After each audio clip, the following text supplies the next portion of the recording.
बिस्मिल्लाहिर्रहमानिर्रहीम। अस्सलाम वालेकुम स्टूडेंट। आज की इस वीडियो में हम पढ़ेंगे एड्रिनल कॉर्टेक्स। एड्रिनल कॉर्टेक्स क्या है? किडनी के ऊपर हमने ग्लैंड पढ़ा था पिछली वीडियो में कि किडनी के ऊपर जो है एक ग्लैंड होता है जिसको कहा जाता है एड्रिनल ग्लैंड, और इस एड्रिनल ग्लैंड का दूसरा नाम होता है सुप्रारीनल ग्लैंड। सुप्रा का मतलब है ऊपर, रीनल का मतलब है किडनी। अब ये जो ग्लैंड होता है इसको अगर हम बड़ा करके दिखाएं तो इसका जो आउटर पोर्शन होता है, यहाँ ये जो आउटर पोर्शन है क्या कहलाता है? कॉर्टेक्स। और इनर पोर्शन इसका कहलाता है मेडुला।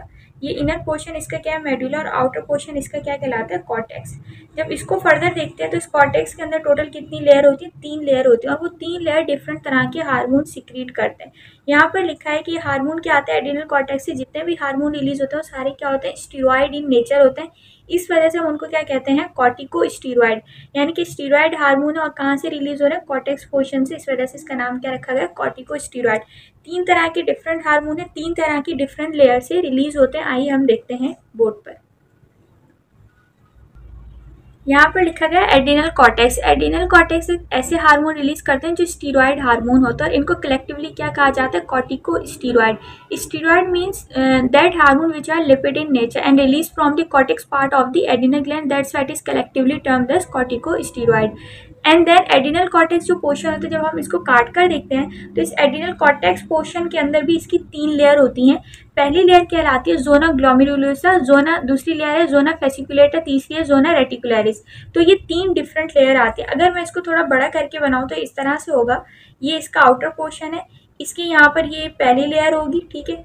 फिर उसके बाद यहाँ इसकी दूसरी लेयर होगी, फिर क्या होगी? इसकी तीसरी लेयर होगी। देन उसके बाद जो है ये फर्स्ट लेयर है जोना ग्लोमेरुलोसा, तीसरी है फेसिकुलेटा, दूसरी फेसिकुलेटा और तीसरी है रेटिकुलेटा। और उसके बाद क्या आता है? यहाँ पर एड्रिनल मेडुला आता है। यानी कि जो 3 लेयर है किसके अंदर है? कॉर्टेक्स पोर्शन के अंदर। हम किसको डिवाइड कर रहे हैं? बाहर का जो कॉर्टेक्स पोर्शन है उसको डिवाइड किया है, मेडुला के पोर्शन को डिवाइड नहीं किया। होता है कॉर्टेक्स और दूसरा होता है मेडुला। इस तरह से डायग्राम बनाई गई थी। इसका जो बाहर का पोर्शन होता है वो क्या कहलाता है? कॉर्टेक्स, और जो अंदर वाला पोर्शन होता है वो कहलाता है मेडुला। अब यहाँ पर लिखा गया है जो मेडुला का पोर्शन है उसकी फर्दर कोई डिवीजन नहीं होती, पर जो कॉर्टेक्स है उसके पास टोटल 3 लेयर होती हैं। यानी कि हम किसको डिवाइड करें? ये अगर मेडुला है तो इसके बाहर सारी ये 3 लेयर कौन सी हैं? कॉर्टेक्स की हैं। तो फर्स्ट लेयर कहलाती है जोना ग्लोमेरुलोसा, ठीक है। दूसरी कहलाती है जोना फेसिकुलेटा और तीसरी कहलाती है जोना रेटिकुलरिस। तो ये 3 लेयर हैं। ये 3 लेयर कहाँ पाई जाती हैं? एड्रिनल ग्लैंड के कॉर्टेक्स पोर्शन में। अब एड्रिनल ग्लैंड के कॉर्टेक्स पोर्शन के अंदर कितनी लेयर है? 3 लेयर। अब इन 3 लेयर के बाद यहाँ पर क्या आ जाता है? Adrenal medulla. अगर मैं इसको अलग से बनाऊँ, ये कौन सी लेयर है? समझ लो फर्स्ट लेयर है, उसके बाद यहाँ पर सेकेंड लेयर आएगी, फिर कौन सी आएगी? थर्ड लेयर आएगी, और उसके बाद यहाँ पे कौन सा ग्लैंड आ जाएगा? Adrenal medulla. यानी कि तीनों लेयर कहाँ है? कॉर्टेक्स के पोर्शन में। पहली जो लेयर है उससे जो हार्मोन रिलीज होता है उसको कहा जाता है मिनरलोकॉर्टिकॉइड। अब ये जो मिनरलोकॉर्टिकॉइड है इसका दूसरा नाम क्या है? एल्डोस्टेरोन। दूसरी लेयर से जो हार्मोन रिलीज होता है उसको कहा जाता है ग्लूकोकॉर्टिकॉइड। इसका कॉमन नेम क्या है? कॉर्टिसोल। और तीसरी लेयर से जो हार्मोन रिलीज होता है उसको हम कहते हैं सेक्स कॉर्टिकॉइड, और इसका कॉमन नेम क्या है? एंड्रोजन। तो ये 3 हार्मोन हैं जो 3 डिफरेंट लेयर से रिलीज होते हैं। अब ये तीनों लेयर कहाँ पाई जाती हैं? कॉर्टेक्स पोर्शन में। अब सवाल ये आता है कि जब ये हार्मोन रिलीज होते हैं तो इनको मैसेज कौन देता है? इनका सिग्नल क्या है? इनका स्टिमुलस क्या है? तो वो देखते हैं पहले। यहाँ पर जो है हाइपोथैलेमस, हमें पता था कि हाइपोथैलेमस क्या है? ब्रेन का फोर ब्रेन का पार्ट है। It serve as a connecting link between the nervous system and the endocrine system. तो हाइपोथैलेमस का नर्वस सिस्टम में भी रोल है कि थर्मोस्टेट ऑफ द बॉडी, और इसका एंडोक्राइन सिस्टम में भी है क्योंकि ये हार्मोन रिलीज करता है डेक्लेस। अच्छा, सबसे पहले हाइपोथैलेमस से एक हार्मोन रिलीज होगा, कॉर्टिकोट्रोपिन रिलीजिंग हार्मोन, ठीक है। कॉर्टिकोट्रोपिन रिलीजिंग हार्मोन, ये हार्मोन रिलीज होते हुए ब्लड के अंदर ट्रैवल करते हुए कहाँ पहुंचता है? Anterior pituitary. जब एंटीरियर पिट्यूटरी को ये हार्मोन मिलता है तो फिर ये कौन सा हार्मोन रिलीज कराता है? एड्रिनोकॉर्टिकोट्रोपिक हार्मोन। फिर ये एड्रिनोकॉर्टिकोट्रोपिक हार्मोन एंटीरियर पिट्यूटरी से रिलीज होकर जाता है एड्रिनल कॉर्टेक्स के पार्ट को जगाता है, कहता है कि अपना हार्मोन रिलीज करो। लेकिन कौन सा हार्मोन रिलीज करो? कॉर्टिसोल।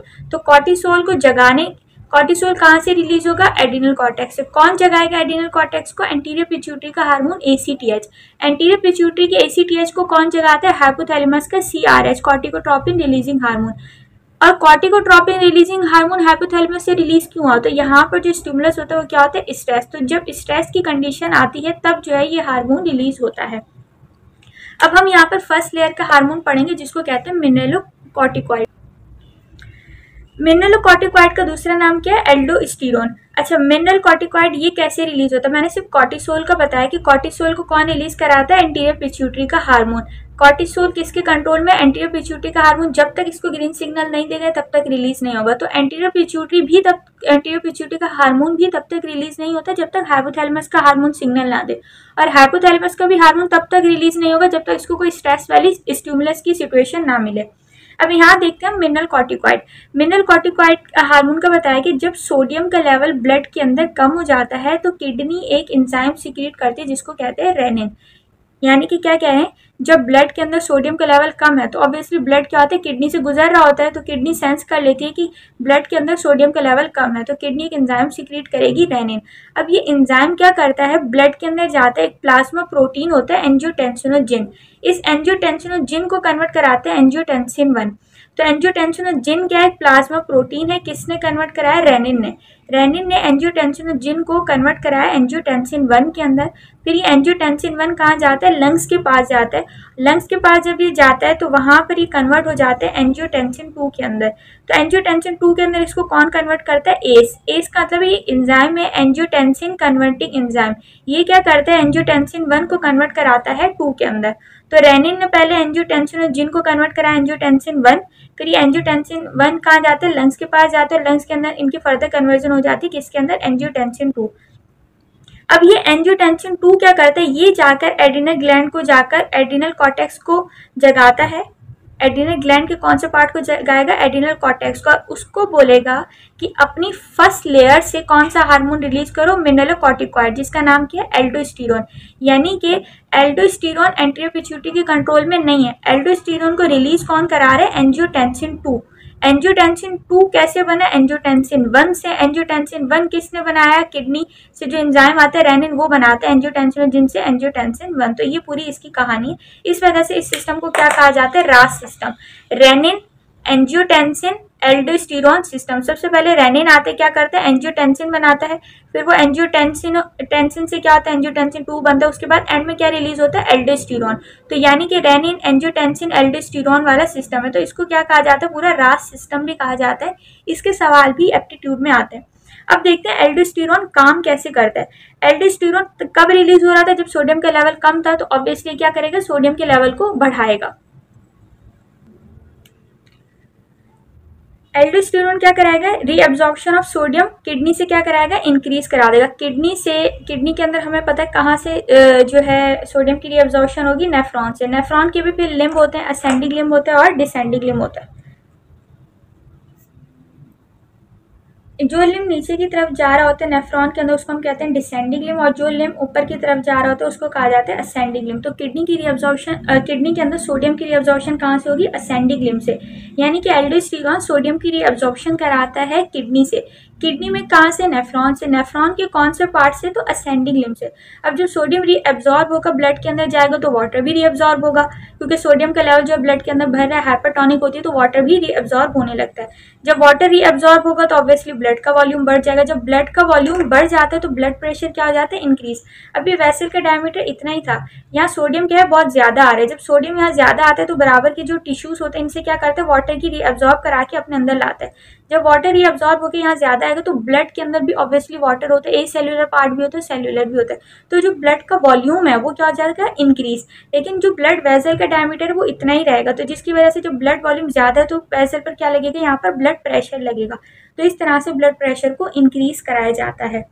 अब दूसरे यहाँ पर क्या था? एंजियोटेंसिन 2 भी था। एंजियोटेंसिन 2 एक तो ये करता है कि एल्डोस्टेरोन को रिलीज कराता है। दूसरा एंजियोटेंसिन क्या करता है? जो आर्टरीज होती है उनको क्या करा देता है? वेजो कॉन्स्ट्रिक्ट करा देता है। यानी कि आर्टरीज का डायमीटर अगर बड़ा था तो उनको क्या करा देगा? कम करा देगा। जब आर्टरीज का डायमीटर कम हो जाता है तो उससे क्या होता है? ब्लड प्रेशर इंक्रीज हो जाता है।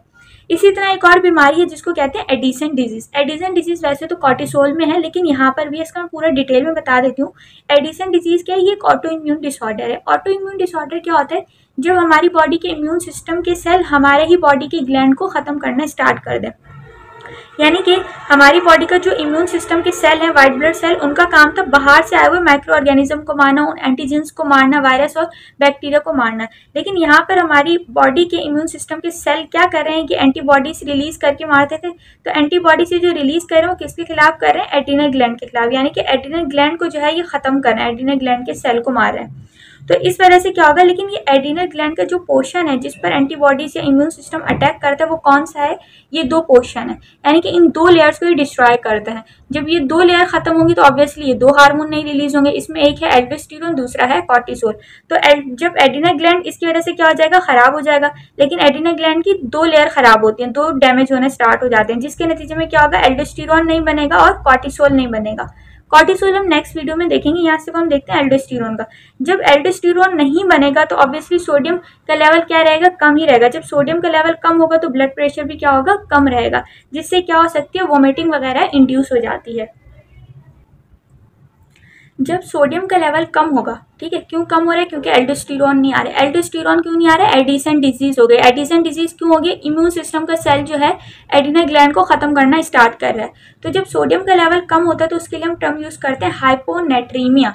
जब सोडियम का लेवल कम होता है तो पोटेशियम का लेवल ऑटोमेटिकली इंक्रीज हो जाता है, जिसके लिए टर्म यूज होती है हाइपरकैलेमिया। जब ये कंडीशन होती है तो इसमें क्या हो जाता है? ब्लड प्रेशर का लेवल लो हो जाता है, जिससे क्या होती है? वोमिटिंग वगैरह फील होने लगती है और डिजीनेस। जब भी बीपी लो हो, अक्सर ड्यूरिंग फास्टिंग या गर्मियों में क्या होता है कि बीपी लो हो जाता है। जब ब्लड प्रेशर लो होता है तो उससे चक्कर आने लगते हैं और वोमिटिंग जैसा फील होने लगता है। तो जो वोमिटिंग जैसा फील होता है उसको हम कहते हैं नॉजिया। नॉजिया का मतलब है वोमिटिंग जैसा फील होना। तो जब लो बीपी होता है तो उसमें नॉजिया बहुत ज़्यादा कॉमन है, तो कभी कभार वोमिटिंग भी हो जाती है। अब इसका कॉज क्या है? बीपी लो क्यों हो सकता है? एक तो हमने पढ़ा सोडियम का लेवल लो होगा तभी ब्लड प्रेशर लो होगा। सोडियम का लेवल लो कब होता है? जब एल्डोस्टेरोन रिलीज ना हो, एडिसन डिजीज हो गई या ऑटो इम्यून डिसऑर्डर है। दूसरे भी और भी कॉज है कि हार्ट फेल हो गया। जब हार्ट फेल होगा, हार्ट से ब्लड नहीं आएगा, ब्लड नहीं आएगा तो सोडियम रीअब्जॉर्ब नहीं होगा, रीअब्जॉर्ब नहीं होगा तो ब्लड के अंदर नहीं जाएगा। दूसरा है डिहाइड्रेशन। तीसरा है मेडिकेशन। मेडिकेशन कौन सी? भाई मेडिसिन जब आप लोग आगे मेडिकल फील्ड में जाओगे तो पढ़ोगे डाययूरेटिक्स। ये एक ऐसी मेडिसिन है जो ब्लड प्रेशर को कम करने के लिए दी जाती है, यानी कि जो हाइपरटेंसिव पेशेंट होते हैं उनको दी जाती है जिनका ब्लड प्रेशर बढ़ा रहता है। तो इन दवाइयों का क्या काम होता है? ये वाटर को बहुत ज़्यादा जो है बॉडी से एक्सक्रीट आउट करती है, यानी कि यूरिन आउटपुट क्या हो जाता है? इंक्रीज हो जाता है। जब यूरिन ज़्यादा जा रहा है तो ऑब्वियसली वाटर भी ज़्यादा एक्सक्रीट हो रहा होगा, ऑब्वियसली सोडियम भी ज़्यादा एक्सक्रीट हो रहा होगा। तो इससे क्या होता है कि सोडियम का लेवल जो है ब्लड के अंदर कम होने लगता है। तो फिर पेशेंट हाइपरटेंशन से ऑब्वियसली किस तरफ चला जाता है? हाइपोटेंशन की तरफ। अच्छा, और है ब्लड लॉस। अगर कभी कोई इंजरी हो, एक्सीडेंट वगैरह या ट्रॉमा या सर्जरी हो जिसमें ब्लड लॉस बहुत ज़्यादा हो जाता है तो उसमें क्या होता है कि ब्लड प्रेशर भी कम हो जाता है। जब ब्लड प्रेशर कम हो जाता है तो भाई सोडियम की जो है ड्रिप्स वगैरह और इंजेक्शंस लगाए जाते हैं। ड्यूरिंग प्रेगनेंसी ये मोस्ट कॉमन है ब्लड प्रेशर का लो होना। तो ब्लड प्रेशर जब लो होता है फिर उससे क्या होता है? चक्कर आता है और वोमिटिंग वगैरह इंड्यूस होती है। तो आज हमने पढ़ा एड्रीनल कॉर्टेक्स के बारे में, जो कि एक एड्रीनल कॉर्टेक्स कैसा ग्लैंड है जो कि किडनी के ऊपर होता है। किडनी के ऊपर है तो सुप्रारीनल कहते हैं। अब सुप्रारीनल ग्लैंड के दो पार्ट हैं, एक है एड्रीनल कॉर्टेक्स और एक है एड्रीनल मेडुला। एड्रीनल कॉर्टेक्स की 3 लेयर होती हैं, एड्रीनल मेडुला एक ही है जो इमरजेंसी सिचुएशन में काम करता है।